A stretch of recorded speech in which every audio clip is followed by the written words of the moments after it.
Our relationships, whether business or personal, are nourished and shaped by the commitment we express through our actions. Dr. Steve Maraboli. On today's episode, Ethan and I continue our conversation with Maggie and Tommy.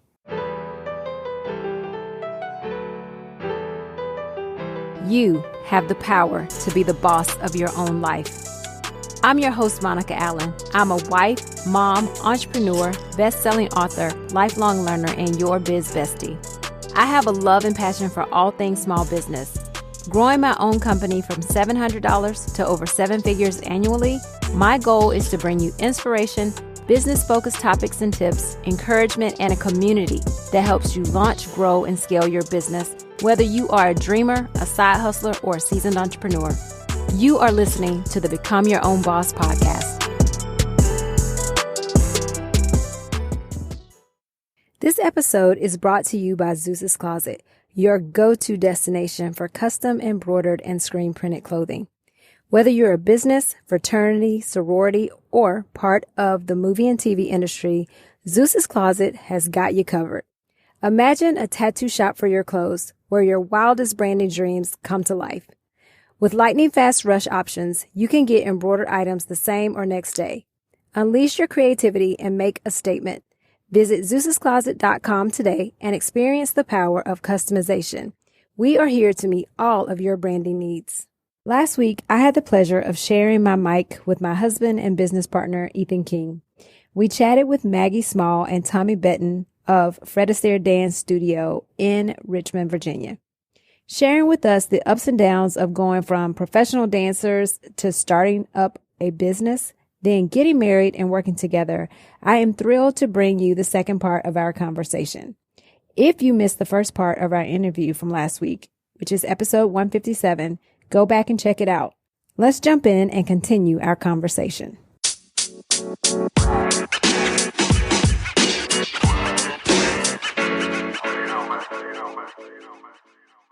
Yeah, we work out together every morning, mostly every morning, with a trainer and take walks and have time. We usually talk about the business during those times at some point or another. That's great. Yeah, always comes up. And do you guys have kids yet? No. Okay. We were married 7 years before we had kids. And I'm so glad that we did that because we had time to get to know each other, travel a lot, build the business up. And once we had kids, so it's funny because we thought we knew what to expect. We were like, oh, when we have a little baby, we'll just put her up in a playpen in the office and she'll be quiet and we can get work done. No, it did not work out that way. Our daughter was in the office screaming. We couldn't get things done. And I remember when Monica was pregnant, like with our first child, with our daughter, Imana, we had like 3 employees quit and we only had 6 employees at the time. So like that was half of our workforce quit for whatever reason. And it was a rough time. I remember telling Monica, they have premarital counseling.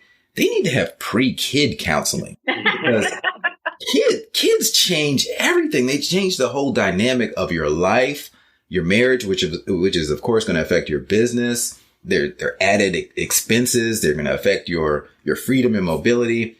And maybe I should start a pre-kid counseling course or something. Because we all think that we know what we're getting into, but nobody really knows. And then the parenting, nobody's figured out parenting like 100%.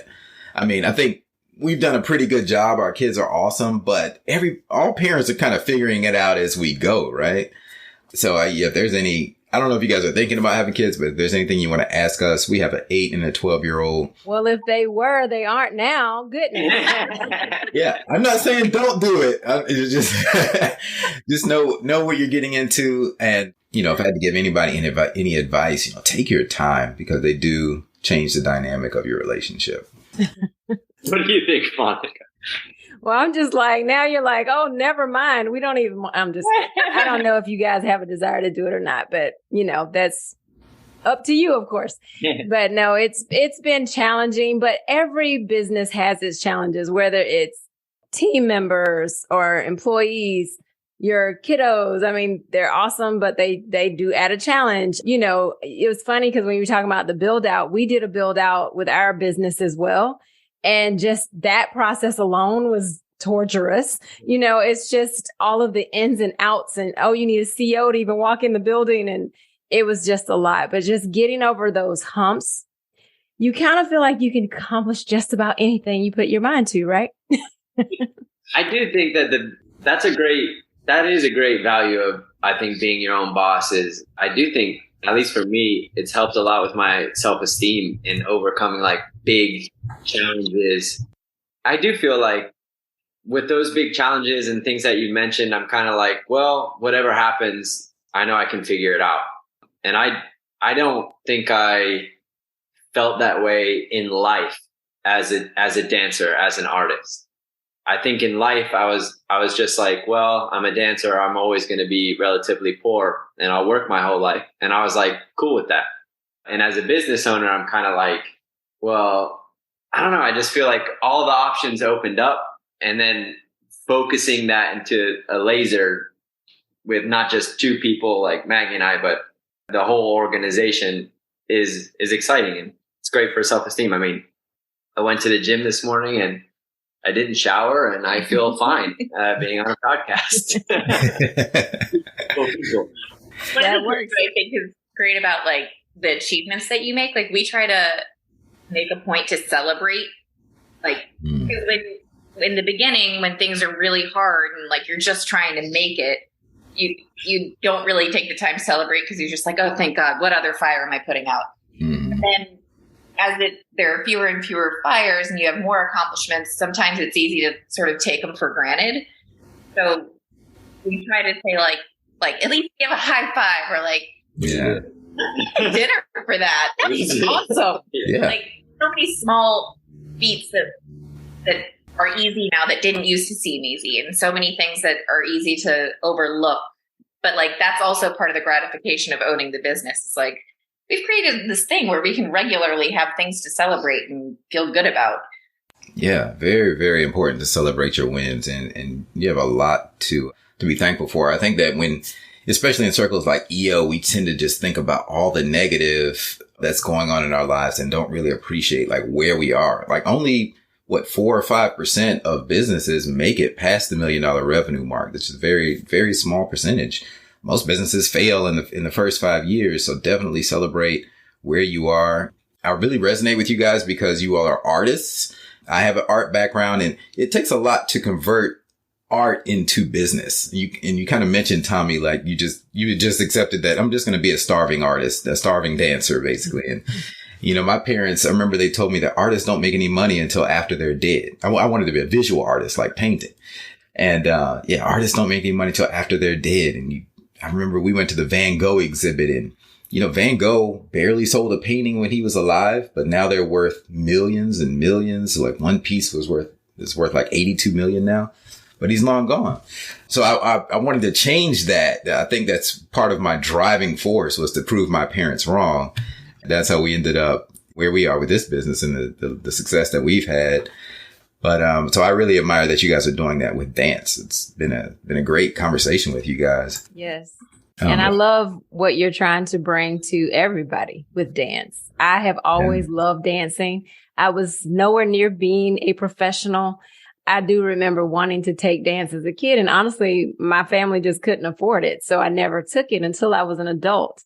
But I absolutely did everything else that I could. Anything that was free, cheerleading, all that stuff, anything where I had to use my rhythm, I absolutely love. I love what you all are bringing to adults of all ages and shapes and sizes, because dance is a beautiful way to express yourself. Yeah. Well, before we wrap it up, I know like right before the call, Maggie and Tommy were asking us, well, hey, you guys have been working together for over 20 years. I want to learn some stuff from you all. Do you all have any questions for me and Monica? I do. As far as like working on your individual roles, Maggie and I are implementing entrepreneurial operating system, but we're just in the baby phases of separating that. How did you guys find your clarity and roles? Yeah, period or question mark. How did you guys find your clarity in your roles? Yeah, that's a great question. EOS, Entrepreneurial Operating System. We've done EOS as well. I understand that language. So for the benefit of the listeners, EOS is a system to help business owners. I mean, it really is what it says. It's like an operating system, like you have Windows or on your computer or Mac OS. It's an operating system for your business. I put it like this, like most businesses are just like spineless jellyfish flopping all over the place. And EOS gives it a spine and like a skeleton and a structure. Yeah. And we actually talk about EOS, and I don't remember the episode number, but there's Linda Martin was on the show some months back, and she's an EOS implementer. Yeah. I'll answer that question in two ways. And I'm glad you brought this up, because I thought back to our premarital counseling days. And one of the best exercises that we ever did for our relationship is we were both given sheets of paper, and it was a list of like, write out every task that you're going to encounter in your life, in your relationship. Taking out the trash, washing the dishes, changing the kids' diapers, mopping the floors, like getting the car serviced. And then right next to that, you write the person's name who's responsible for that. Is it Ethan or is it Monica? So we're writing this list separately. And then you look for where there's alignment and then where there's disagreement. Like, so if I put that I expect Monica to take out the trash, she expects me to take out the trash.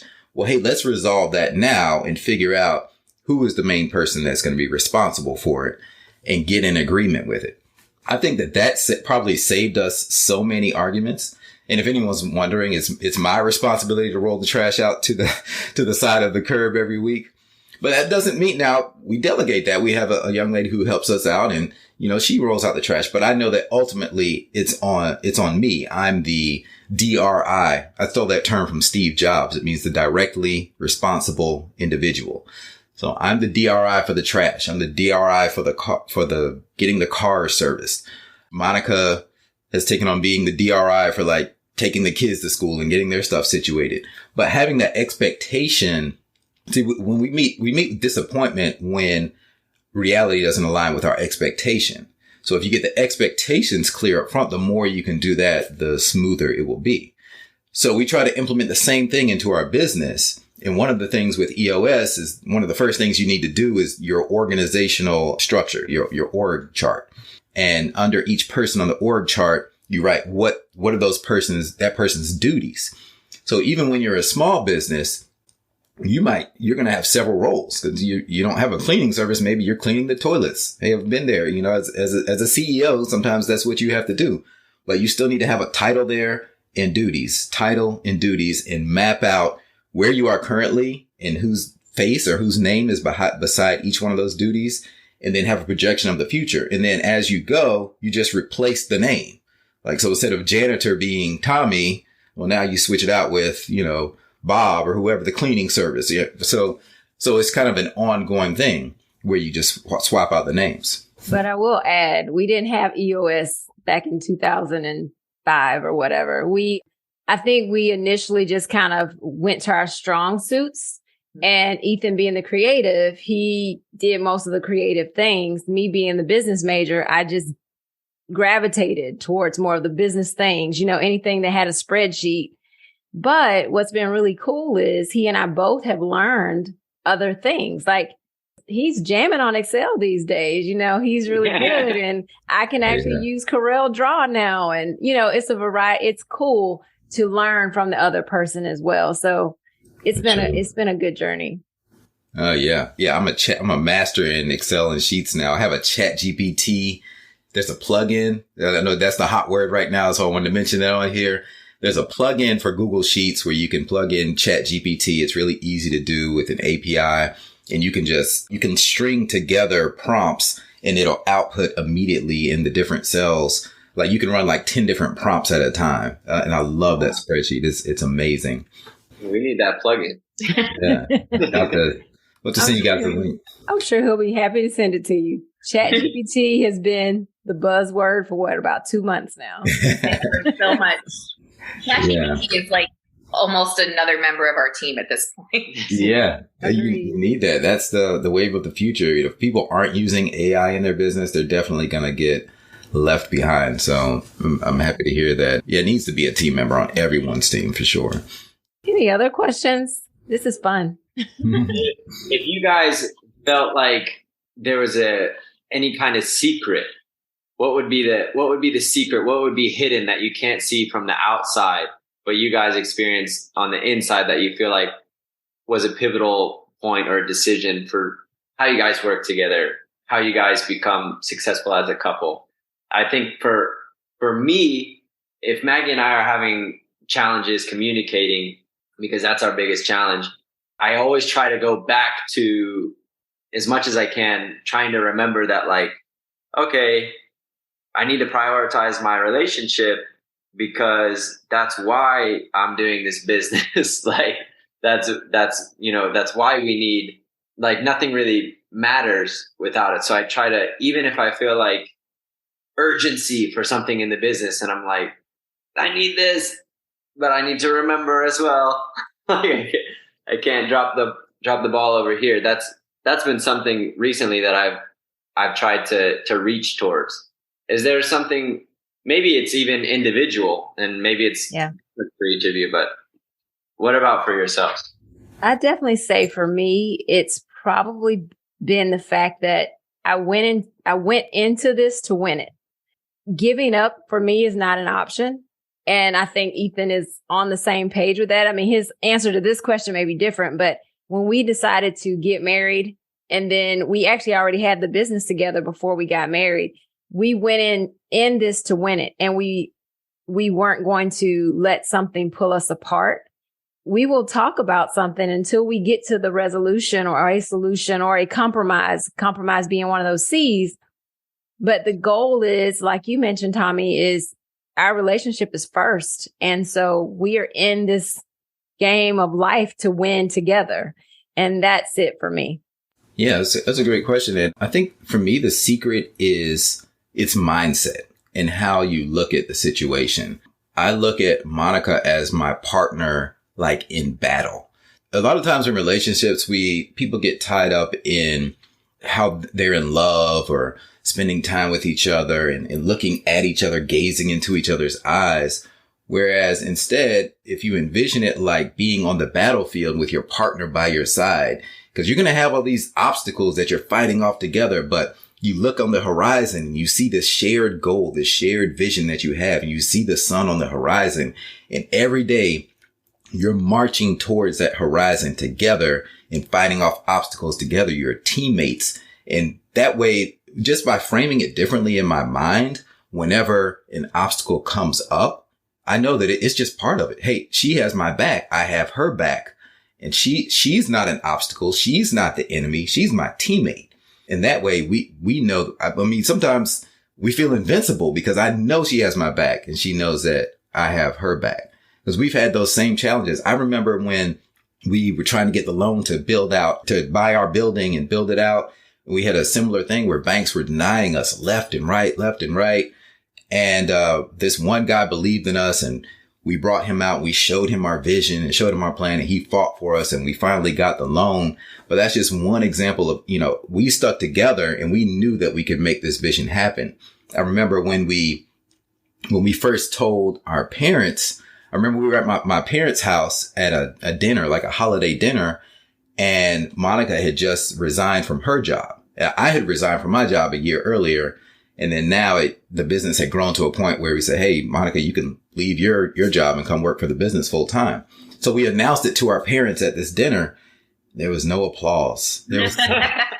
And then my dad turned to my little sister and said, now, don't you ever get any wild, crazy idea like that. And that just sticks out of my mind, because now we look at where we are now compared to then. And, they didn't believe in us. But you know what? That didn't discourage us. It made us bond closer together. And I really feel like Monica and our relationship is stronger because of us working together. But people ask us all the time, how do you guys work together? I couldn't work with my wife. I couldn't work with my husband. I don't know how you guys do it. Well, I think our relationship is stronger because of it. But it's because of that mindset. And I think that's my secret. I want to take that, because I saw Monica's face light up when you said on the battlefield. And then I saw Maggie like, I'm like, that's a good indicator. Yeah. We got business. It's a fight. It's a battle. It's not a cakewalk. You guys know that. I'm excited for you guys, though. I think it's amazing. And whenever I'm in Richmond, Virginia, I've got to come see you all. Maybe do a dance class. Yes. We'll make a reason to celebrate and get some dinner too. Yeah. Yeah, most definitely. Well, tell me, do you guys have a website that people who are in the area can reach out to you all, or what's the best way for people to reach you? Yeah, in fact, if you go to fredastaire.com, they have the locations that are all over the US. There's now international locations. Wow. Even if you're not in Richmond, you can find a studio. Ours would be fredastaire.com/Richmond. That's where we're located. Love it. Well, I'm going to go find one in Atlanta. Very excited. Well, Maggie and Tommy, we so appreciate the time. Did you all have any more questions? I don't want to cut us off too soon, but. No, you guys have given all the pro tips. Well, you can always reach out to us too anytime. I know you have Ethan's contact. You have my messenger on Facebook. So feel free to reach out and we'll definitely let you know when the show's out and link to all the good stuff so people can reach you guys. Great. Thank you guys for having us. Thank you. This is wonderful. Could talk to you guys all day. Congrats on everything you're doing. We'll talk soon. Bye.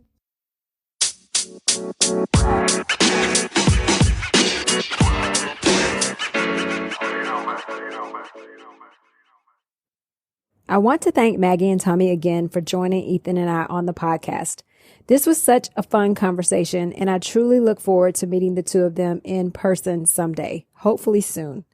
I will also keep you all posted on me getting Ethan and I signed up for some dance classes. I think it really would be a fun extracurricular activity for us to do together. Thanks for listening today. I am grateful for you. Take a moment to hit the subscribe button so you always get a notification when a new episode is out. And as I always ask, please take a moment to rate and review the podcast.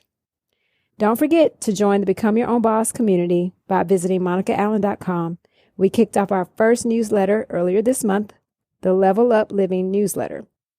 So you don't want to miss it, and you have to be on the list in order to get the newsletter. Our second edition will drop the first week of July. And don't forget to visit Zeus'sCloset.com, our episode sponsor, for all of your company's swag. Remember, now is the time. Now is the time to level up, leave a legacy, and become your own boss.